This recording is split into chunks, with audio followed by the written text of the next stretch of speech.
Now we're on to the outside school hours specialist, Louisa Helwani. So she is going to speak with us about... I'll just introduce her. Louisa is an early childhood teacher who worked in preschool for 3 years after graduating university.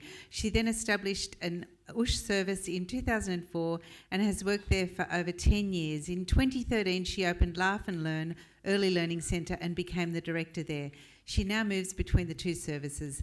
Louisa has a son with sensory challenges, which has made her extremely passionate about including children with additional needs in her services. She's very interested in ensuring children's sensory needs are met so that they can fully engage in her services programs. Please welcome Louisa. Oh, thank you. Okay, so I'm going to be talking about the keys of inclusion that work at our service.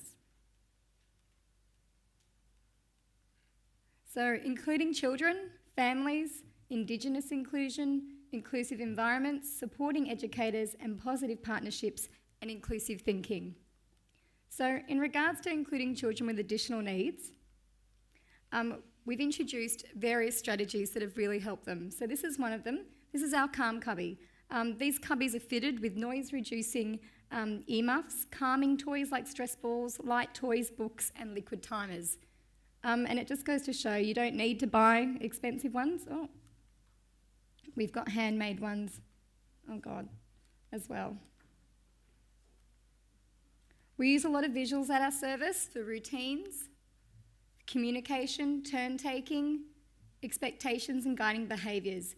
We find that visuals are a great communication tool for all of our children. Even children who are verbal and have lots of words to use sometimes struggle at times of using toilets.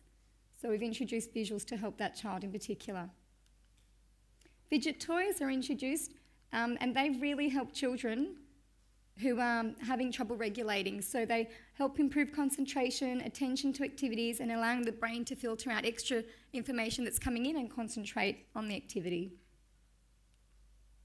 We've introduced gross motor areas to our services, so every room has one, and it really helps for children to regulate their alertness and increase their attention span, to limit sensory-seeking behaviours and sensory-avoiding behaviours, and to handle transitions with less stress. And so I watch the children throughout the day, and I watch them go to the gross motor area, have about 10 jumps, come back and just engage. So it really helps our children. So we really want to know that our families are included. So we touch base with them often. How are they going? Are they coping? Do they need support? Can we assist them by referring to some amazing agencies that are available? And we really want to celebrate the children's successes with them because often they're bombarded with the things that the children can't do. So we celebrate the successes. And they often feel isolated. So we ensure that we're there to work collaboratively with the various other services that they are already accessing, such as their therapists. And we bring up concerns in a respectful way, and this is something I learned at the last inclusion conference I went to, using a motivational interviewing approach. So we ensure families are included in the decision making that we're all going to do together. So we make sure that we talk about what is their needs, what do they want for their child, how certain and how much motivation do they have that we can achieve these goals, listen to what they really want for their child, and empower them, asking them what has worked before at home for them, and then us also giving them some strategies. It's got a mind of its own. This is our, we've used the bicultural support pool many, many times. We've accessed Cantonese, Arabic speaking, Korean, Russian, Spanish, and this is a success story that I tell a lot of people. We had a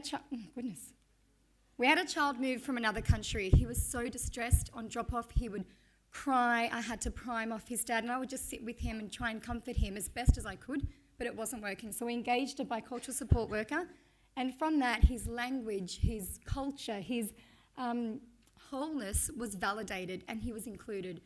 And soon after, it was an amazing transition. He was standing up, doing news, dancing with friends. It was just an amazing transition to watch, all due to having someone that validated his culture and language.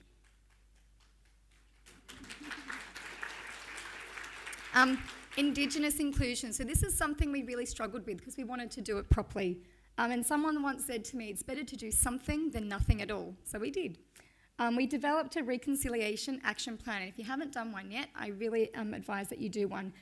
So what you do is you complete a survey And then it comes up with lots of actions for you to include and to carry out. So one of them was having a physical acknowledgement to country, which is very meaningful, having flags displayed, making connections with other Aboriginal communities. So now we have pen pals in Nowra, and our children love visiting the post box to check if they've got mail. So it's including literacy, numeracy, lots of different things into our program whilst also embedding Indigenous culture. We have yarning circles, which is a contemporary Aboriginal term, where children go around the circle and share their ideas and their thoughts and their opinions with each other respectfully. Something else, information and knowledge, it's power. If you have lots of knowledge, then you're able to share that with your children in your services. This is Les Bursell, and these are some of the books that he's written that we have at our service, and he came out and chatted to the children. So at one point I said to the children, what do we know about Aboriginal culture? And they said, not much. And then I asked them, what would you like to ask Les? And one of their questions was, how many TVs do you have? So it's at that point I thought we really need to do something and enlighten children about Aboriginal culture.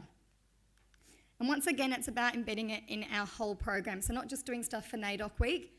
This is something that we did with our children. We had an athletics carnival, but we named our teams Aboriginal, using Aboriginal names. And the children had a sense of belonging to each team. And it was just a wonderful day. And at the beginning of the day, we did an acknowledgement to country, and the children did it. And it was such a beautiful day to watch.